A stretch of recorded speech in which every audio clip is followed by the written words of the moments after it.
This is the Angels Postcast, your instant game reaction for the Los Angeles Angels. Part of the Locked On Podcast Network. Your team every day. Oh yeah, baby. Hello, Halo Nation. Hello, Halo hopefuls, and welcome back to the latest edition of the Locked On Angels Postcast. Coming at you live, as always, after every single Angels game, and lately, after Angels wins, right here live on the Locked On Angels YouTube channel, and after the fact, both on the channel and wherever the heck you get the Locked On Angels audio podcast feed. If you don't know who I am, what's going on, everybody? My name is Gavin Carlson, former credentialed journalist in the LA area, spent 4 years covering Yusei sports with the Daily Bruin.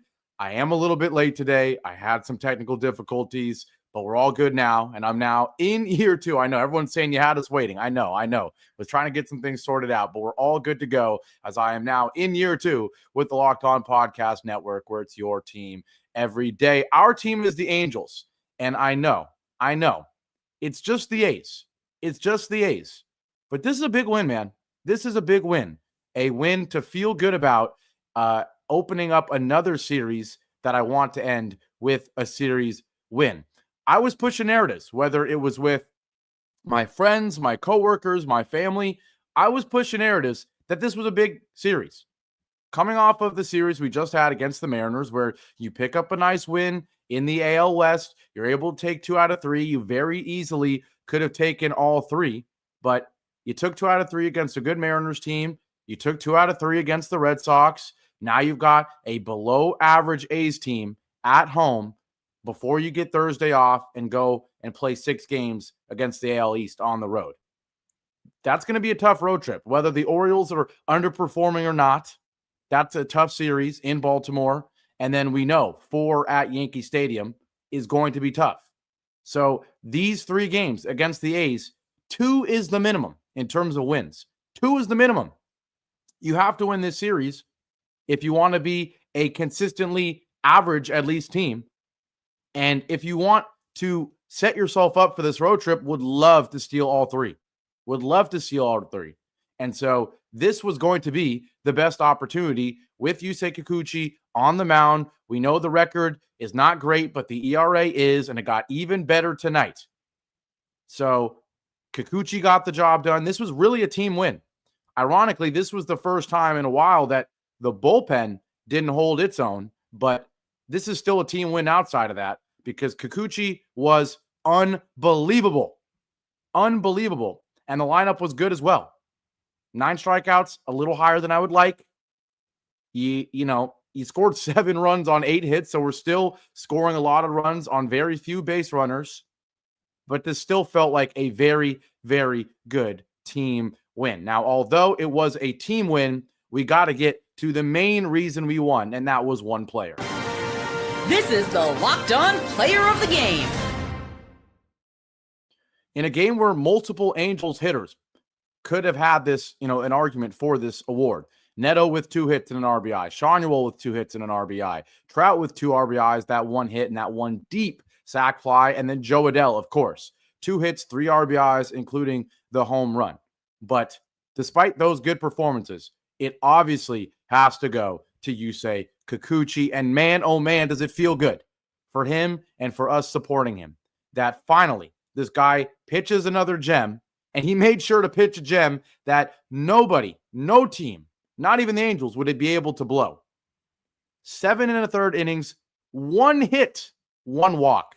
I mean, I saw people in the comment section saying, who else thought that this was perfect game or at least no hitter watch? It's not a crazy thing to say because he was absolutely on one. Goes 1, 2, 3 in the first, 1, 2, 3 in the second, 1, 2, 3 in the third. Guess what he does in the fourth? 1, 2, 3. And then in the fifth, finally gives up a single and a walk, right? But outside of that inning in the fifth, he was phenomenal. A 1, 2, 3 sixth, a 1, 2, 3 seventh, and then gets the first out in the eighth before he is taken out of the ball game. The main thing for him, I mean, it's impossible not to be efficient when you go 1, 2, 3, but, you know, in a rotation that has guys that struggle with efficiency, whether it's Jose Soriano, who, yes, he'll lead the league in double plays, and so will Jack Owanowitz, right? But they are often flirting with 1, 2, 3 guys on base, a base hit here, a base hit there, a walk here. Even when they have double plays, their pitch count is high. Even though they're guys that don't go for strikeouts and normally go for, weak contact on pitches in the middle of the zone, they walk too many guys. They force a lot of contact, but it leads to hits, right?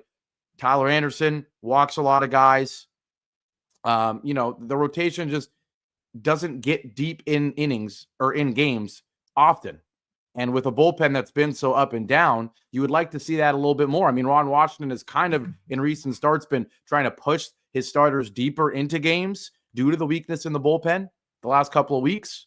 But tonight, Yusei Kikuchi said, let me just wipe away all concerns. All concerns. And we needed to start like this after how much our bullpen was used, specifically in the last 2 games against the Mariners, right? So for Kikuchi to give us exactly what we needed and then some. He was so efficient, right?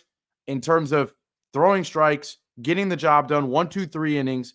He ends up with 104 pitches. I think Ron Washington took him out at a very solid time, and he was phenomenal. All right, there's not much else to say other than he was phenomenal. This is what we were hoping for when we gave him the big contract. And it's a big moment for him to do it. I know it's against a team that you need to do it against, right? That you're expected to do it against, but I don't care.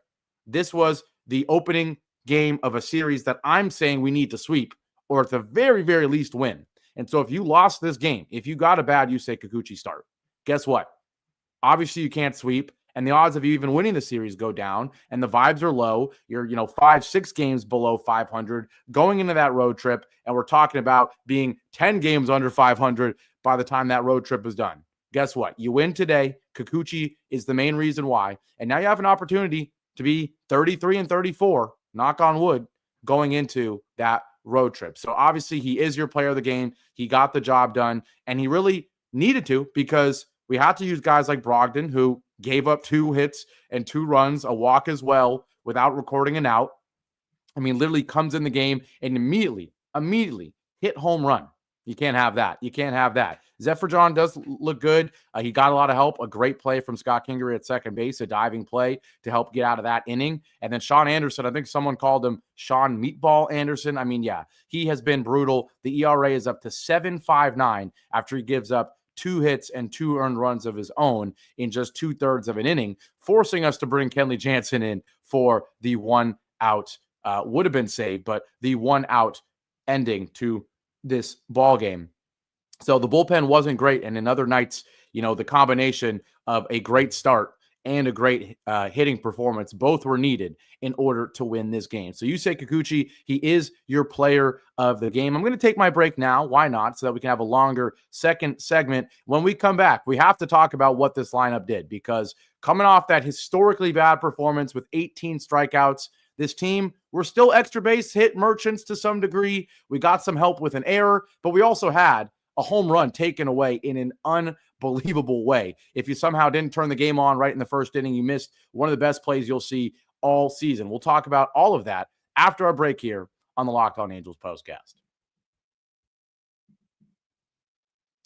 Now, on this Monday night, today's show is brought to you by Wonderful Pistachios. And I love seeing people comment about Wonderful Pistachios coming into the show, because I love Wonderful Pistachios. If you're looking for a snack that's both delicious and nutritious, crack into a good source of protein with Wonderful Pistachios. Wonderful Pistachios is one of the highest protein nuts. Each 1 ounce serving has 6 grams of protein, giving you over 10% of your daily value. Plus, they're packed with fiber and better for you unsaturated fats to help keep you feeling fuller longer. I've said it a million times, and I'll say it 1,000,001. I love, and quite honestly need the no shells variety. It is the perfect grab and go snack for all of my busy days, whether I'm on the way to or from the gym at 6 a.m. in the morning, on the way to work, on the way back to work, at my desk at work, before a show right now.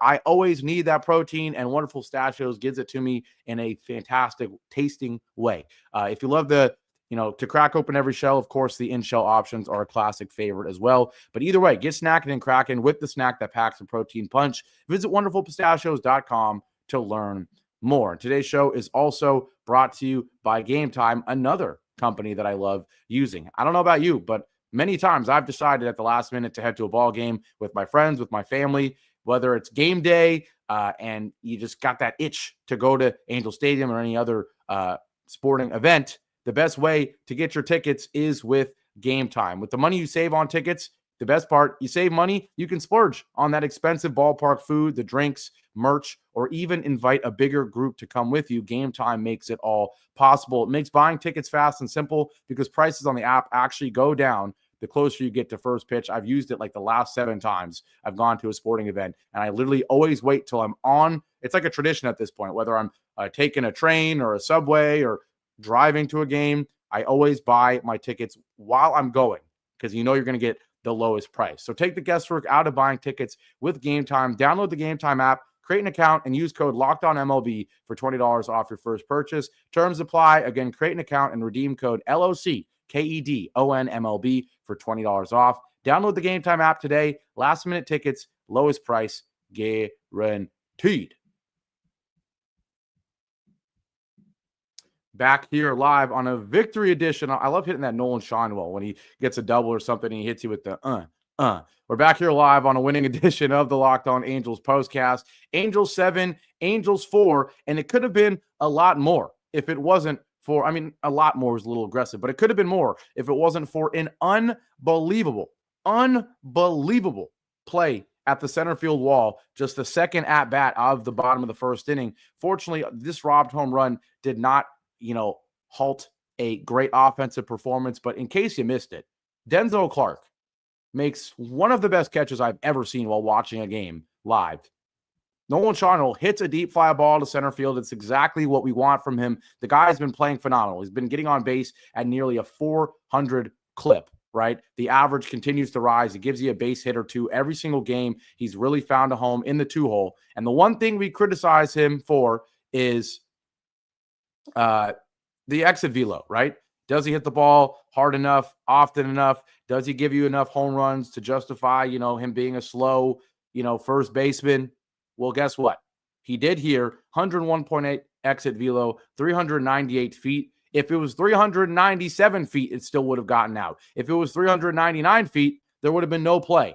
But because it's 398 feet, Denzel Clarke puts his right cleat into the wall and proceeds to jump and boost himself off of the wall to get his entire hip over the top of the wall, reach over with his left arm, with his glove, and make a play. I'm not even kidding, about 3 or 4 feet above the wall. It was an absolutely unbelievable catch, one of the best I've ever seen, and it really killed the vibes for a second, right? Because you're thinking, oh, how great. Huge game, especially the narratives I was pushing. You could have immediately gone up 1-0. Instead, he flies out, Trout flies out, and just like that, it's 0-0 still. The good news is Kikuchi came out, boom, he went 1-2-3, and you're right back to feeling good about the team. But the lineup took another inning to get started. They went 1-2-3 in the second. It wasn't until the bottom of the third where they got their bats going, and then from there, they did not stop.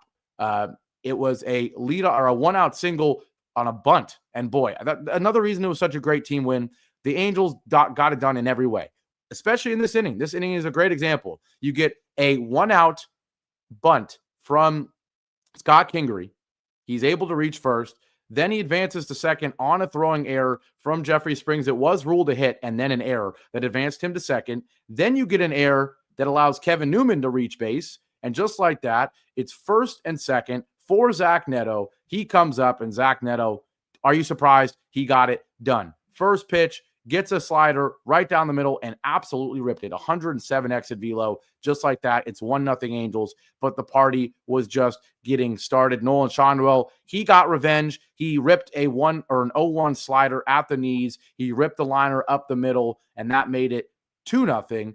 And then the rally kept on going. Mike Trout, for once, it's not a home run. He still had a sac fly later, but it's just a nice old-fashioned base hit for an RBI from Mike Trout on another hard-hit ground ball. They were pulling a lot of pitches. They were all over Springs. This was a matchup you needed to take advantage of with a lefty on the mound, all the righties in the lineup. I'm not going to lie. I saw that lineup come out, and that bottom of the lineup, let's be honest, it was looking pretty disgusting. I mean, I had to look at not even the bottom, really 5 through 9, it's d'Arnaud, Chris Taylor, Adell, Kingery, Newman. I mean, outside of Adell, none of those guys you'd expect to be in the Angels lineup, half the guys at all, even on the roster, and d'Arnaud, rarely, right? Newman, rarely. For it to be d'Arnaud, Taylor, Adell, Kingery, Newman, and you're able to put up 7 runs, you will absolutely take that. It's because Kingery got on in a creative way. It's because the A's gave you back-to-back errors, and then because you got some clutch base hits from your 3 best hitters, Neto, Schanuel, Trout, go back-to-back with RBI base hits to make it 3-0. And then fortunately, Jo Adell, he had another interesting day. It's a roller coaster with Jo Adell. He had another chance to make, this would have been an above average play in center field, but still another ball that hits his glove and he's not able to make the play. That came later in the ball game, but he's been redeeming himself at the plate. Absolutely, Nathan. You are exactly right, because with 1 out in the bottom of the 4th, he's able to hit it just deep enough, 379 feet on a high fly ball to left. Another first pitch. I believe he's got, of his 12 home runs, I believe 8 of them are first pitch home runs. He did it again today. He's keeping it simple. He's looking for a pitch. If he gets it, he's ripping it. If not, he's probably striking out. But fortunately, he's been crushing the first pitches. He's got 12 home runs now. That's a serious number. That made it 4-0 Angels. And at that point, Yusei Kikuchi had still not allowed a base runner. So you're feeling phenomenal going in the top of the 5th. Then they get a couple base runners, but still easy pickings for Yusei Kikuchi. Really no offense until what happened in the 8th inning with Connor Brogdon, as we already mentioned, and then Zephyr John coming in. But then the Angels added some insurance in the 8th inning, and you love to see it. They've been really good at scoring in the 1st inning or scoring in the 9th inning. There was not a 9th inning tonight for them to hit, so they did it in the bottom of the 8th with some huge insurance. And once again, it's the guys you expect and want to get it done that got it done. I mean, you can't ask for much else. Looking at this lineup, you can't ask for much else than Zach Neto and Schanuel and Trout and Adell being the ones who got it done. And that's what they did early, and that's what they did in this bottom of the 8th inning. A leadoff single from Neto. He steals second. Schanuel gets a base hit. It's 1st and 3rd for Mike Trout. He hits what could have been the best day ever 3-run shot to cap off the game perfectly. It ends up being a 380-foot sac fly. That made it 5-2. A run that you ended up needing. I mean, think about it. It's 4-2 coming into this inning. The Angels end up allowing 2 runs in the 9th. So this run ends up being the game-winning run technically. And then after that, some chaos. We have a Taylor Ward flyout, then a Travis d'Arnaud walk. Chris Taylor gets pegged to load the bases. And then with the bases juiced, it's Jo Adell, a 1-1 cutter, caught a lot of the plate, and another hard hit ball, a ground ball, opposite field. You love to see it. Scores 2, makes it 7-2, and caps off another great hitting game and a nice hitting stretch for Jo Adell and the Angels. Again, just 8 hits, but 2 errors from the A's. They hit a guy, they walk some guy, or they walk a guy as well, and 9 strikeouts isn't terrible. Honestly, that's about as good as you'll get from this Angels lineup. So again, Neto goes 2 for 4, Schanuel 2 for 4, Trout 1 for 3 with the 2 RBIs himself, and Jo Adell, again, the player of the game at the plate for the Angels, 2 for 4 with the home run and another 3 RBIs. Just like that, Jo Adell's OPS is 766, and certainly, I mean, he's making the argument to be the 5-hitter. It's crazy to say. I at this point, I would love if the 1 through 5 could be set of Neto, Schanuel, Trout, Ward, and then O'Hoppe when he plays, hitting 5th.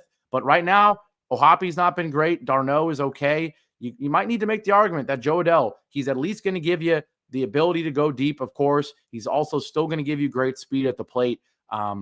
It's a lot of righties in a row to go Trout, Ward, Adell, O'Hoppe, but at the end of the day, that's probably what it's got to be. And then you'll play whoever the heck is in the lineup, whether it's Rengifo or Kingery or Newman or anybody else in the infield at the 7 and 8 spots, Chris Taylor as well. But I don't know about you. I think that needs to be the perfect 1 through 6, a consistent 1 through 6. You see how hot Schanuel and Neto have been since they've been stuck at 1 and 2, how great Ward has been in the cleanup spot at times. So I think this makes sense. Neto, Schanuel, Trout, Ward, Adell, O'Hoppe.